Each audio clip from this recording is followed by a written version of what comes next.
and instead of us going to look for a purpose. So if we just ask, I'm here in service. I would like to be all that I came here to be. Put that out there over and over again, and I'm sure that it'll come back. Yeah.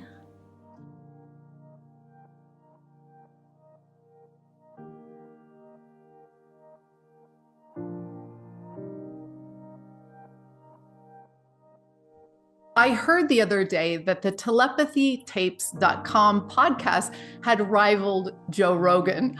I don't know if this is true, but certainly people are talking about it. Kai Dickens has done research on autism, and she believes that autistic nonverbal children have a telepathic link between themselves and their caregivers. It's a fascinating idea that many parents are gravitating toward to understand how this works. Our guest today, Suzy Miller, has been investigating the same thing.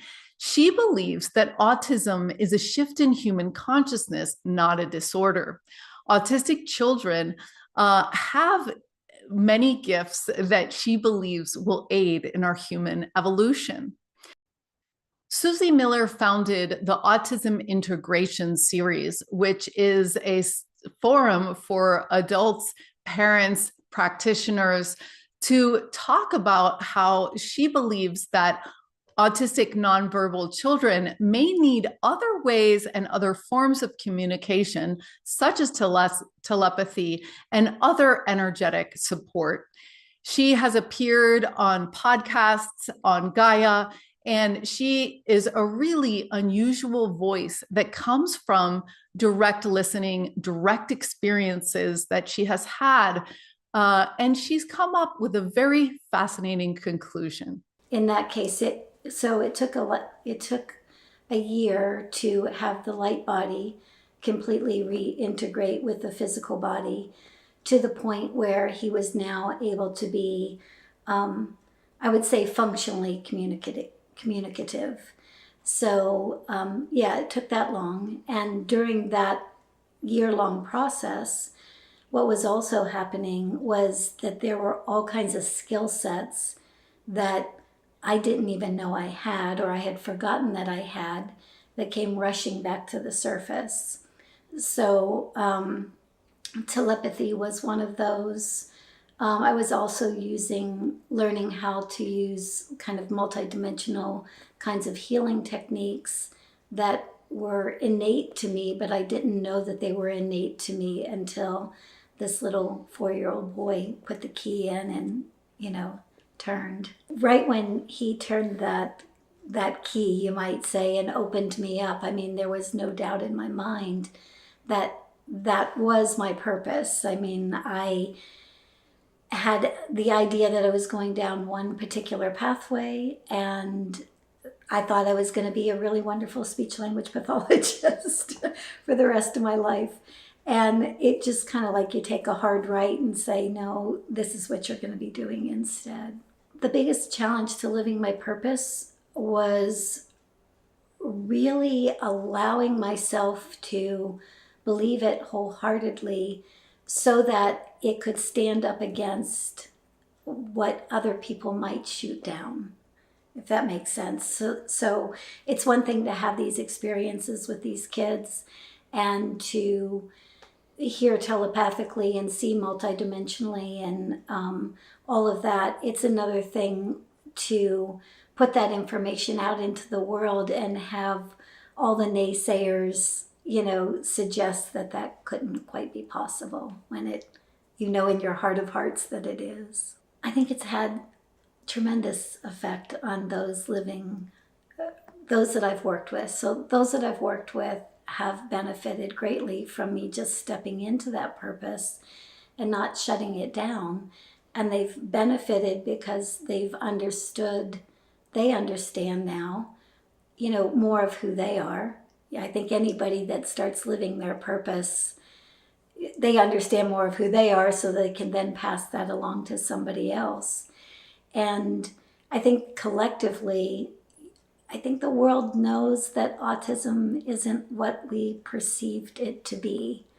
So that there's a lot more to these kids and to this population than we might have considered in the past.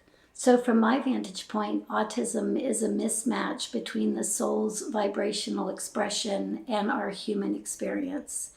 The soul's vibrational expression for many of these kids is vast. I see them as the new human or a new species, like a new iteration, part of our human evolution, you might say. And so to me, autism is just that whole consciousness coming in and trying to be present in a consciousness that is not quite that yet, but that's what they're here for. I would say simply ask.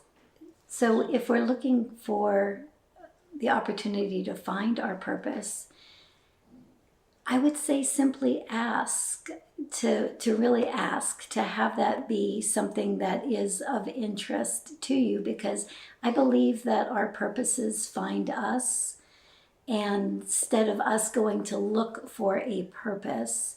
So if we just ask, I'm here in service. I would like to be all that I came here to be. Put that out there over and over again, and I'm sure that it'll come back. So if more of us were living our purpose, the world would be a better place. I mean, we want everybody to be stepping into who they are in truth. And from my vantage point, a lot of the children that are here now are also helping each and every one of us to do just that. What I've learned directly from the kids on the spectrum or those diagnosed with autism is that they have collectively come here to help evolve human consciousness. The capacities that they have, as far as that you might say are associated with oneness or with unity, they already have that. That's already their template. They have a very hard time sometimes expressing that here, because here's not unity yet. But a lot of what they're coming to demonstrate is the skill sets that we all have when we function in a unified field. So children diagnosed with autism have a really challenging time fully being here, and they have repeatedly said that they cannot be here on planet Earth fully embodied, their light and their form together, until here is the frequency of love. And in order to bring us back to the frequency of love, we need to start focusing on what unifies both within ourselves and externally. We need to start focusing on what unifies instead of what separates, divides, creates division. I've had a lot of amazing experiences working with kids diagnosed on the spectrum, and they've taken me into all kinds of worlds and realities. And they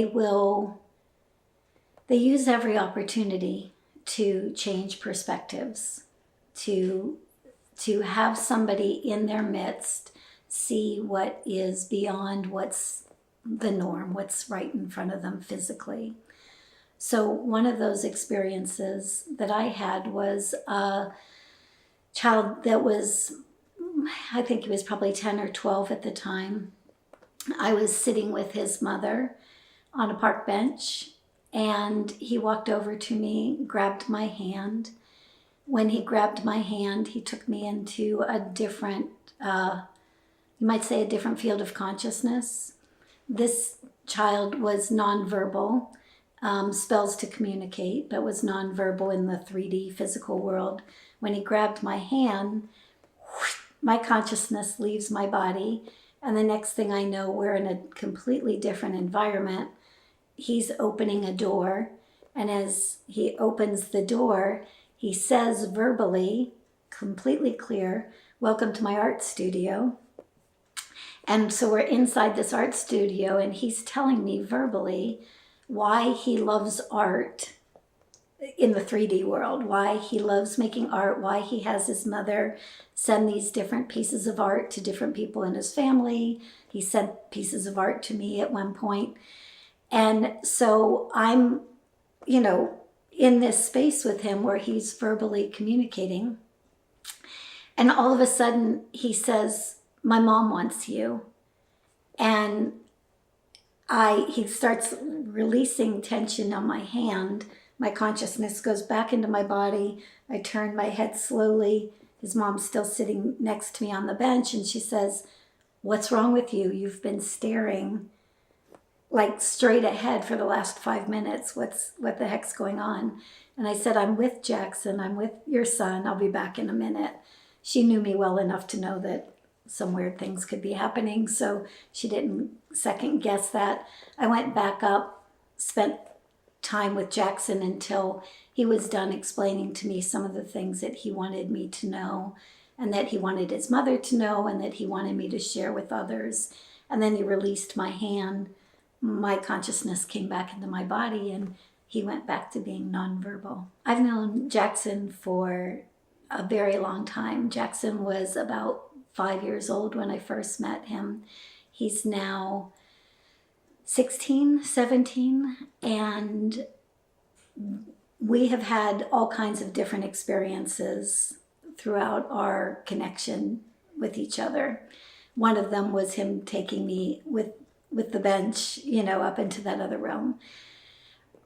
As of this year, which is 2024, he has decided that he wanted to verbally communicate. He's been wanting to verbally communicate for as long as I've known him.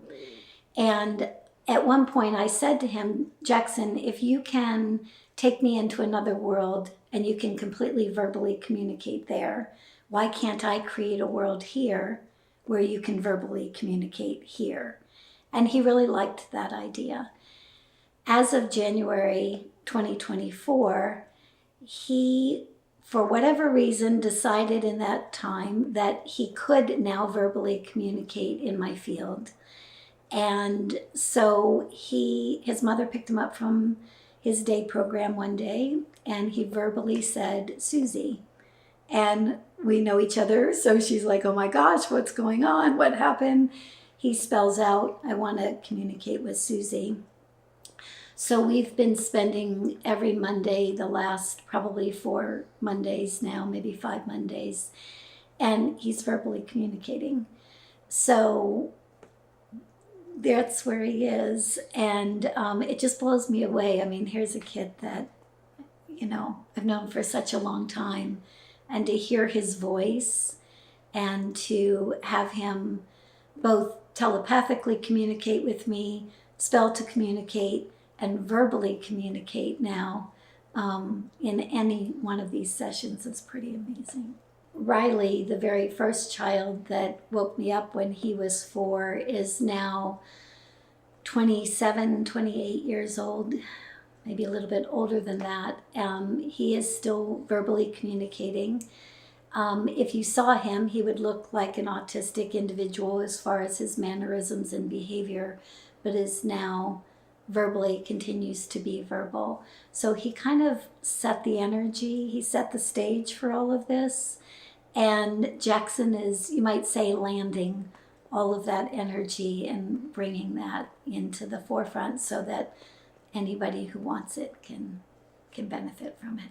The collective consciousness of the children has been another voice in my ear for many years at this point. And we're at a time in human history, right here, right now, where those higher states of consciousness that these kids have been bringing can now land. They can manifest in this world at this time, which means that we're going to start taking on all the skill sets or many of the skill sets that are associated with unity consciousness. So in unity consciousness, telepathy makes a whole lot of sense because there's no separation, there's no division. Healing abilities, bilocation, all of these kinds of things that seem like they're extraordinary on one level, they're saying that no, all of that is coming into play now, and we are evolving into the, you might say, the new human that we've always been, yeah, to our future selves.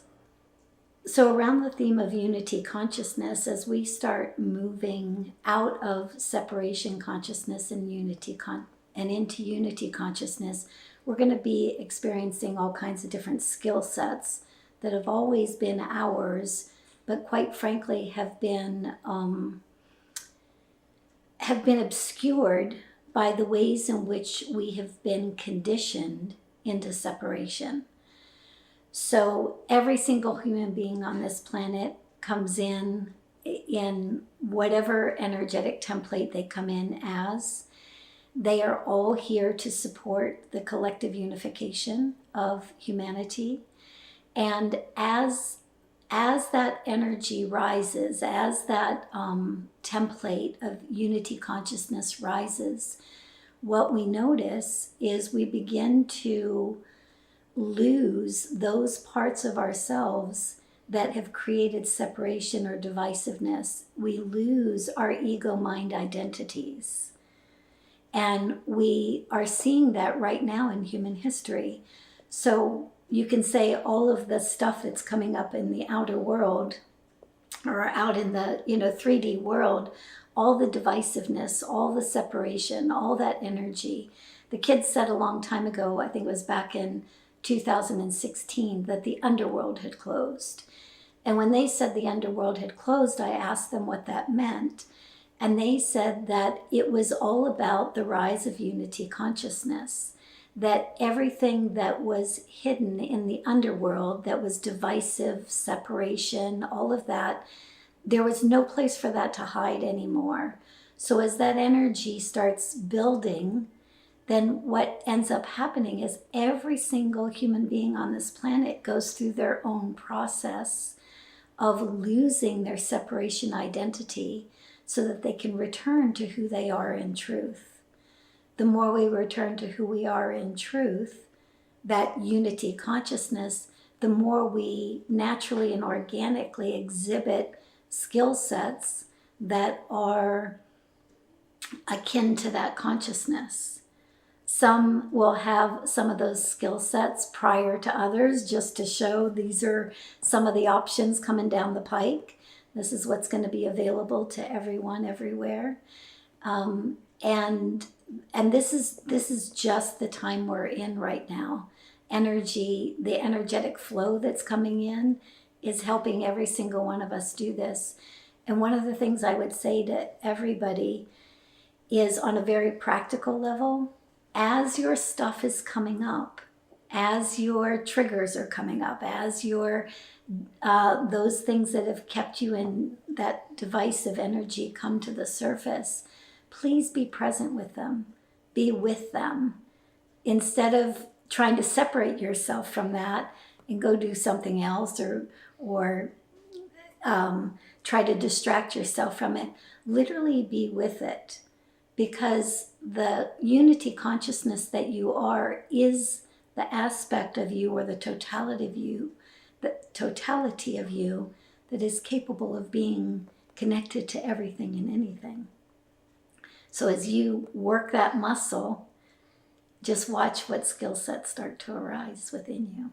My experience with telepathic communication says that telepathic communication is a heart-to-heart connection, first and foremost. When telepathy first starts happening, it can feel like it's happening to you, not that you're quote-unquote doing telepathy. At least that was my experience. I was just simply hearing the messages of the kids. But every one of us hears messages every single day. Most of us have been trained to turn off that message or to denounce it, and all I'm going to suggest here is that telepathy is there. It's available for each and every one of us all day, every day. It's, are we tuning into it? Are we paying attention to it? And so those little moments that just run across, those little thoughts that come through, if we just pay attention to them, and or if something happens and that message is, a connection is made. I think the one that most people use is, you think of somebody and the telephone rings. Well, when those kinds of things happen, as long as we don't dismiss that, as long as we acknowledge that, oh, that happened, that must be a skill set that I have, instead of, oh, that's a coincidence. That can be a beautiful starting point. Telepathy, when we're expressing or when we're sharing telepathy, I don't even know how to say that. It's a oneness. So telepathy literally is a oneness. It's not so much a matter of verbal communication, like giving and receiving. Giving and receiving takes place within telepathic communication, but it's coming from a place of oneness. So when you telepathically communicate with anybody, either by accident or on purpose, it is because you have completely aligned with that individual, that heart-to-heart connection. And once you've made that heart-to-heart connection, you are one. Their thoughts are your thoughts are theirs. One and the same.